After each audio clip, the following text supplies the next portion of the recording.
Так, на ковре С в красном трико Ионин Мирон, Новосибирская область, город Новосибирск.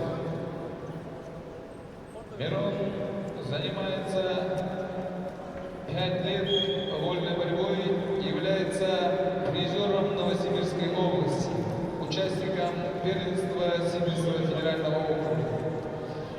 Лаврентий Игорь, борец в синем трико, уроженец Осинского района, представляет спортивный клуб «Арена». Игорь занимается 7 лет вольной борьбой и является победителем первенства Иркутской области, призер Сибирского федерального округа.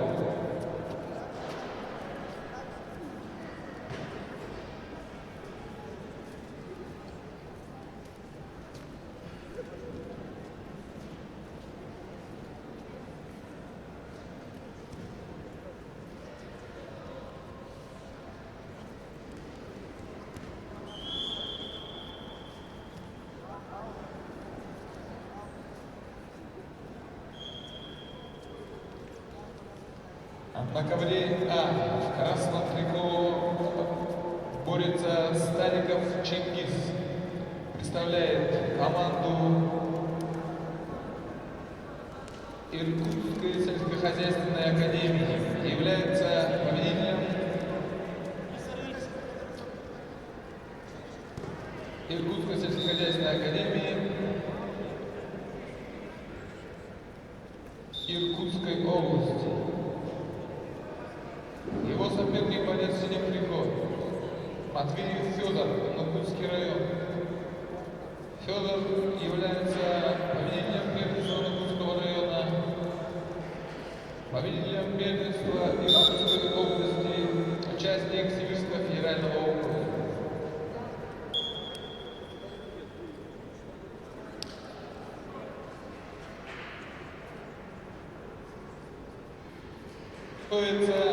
Финальной встречи весовой категории до 62 килограммов. Евдокимов Юрий Альхон, Аскеров Камал, Кемерова Кузбасс.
На ковре победил Чингис Стариков и завоевал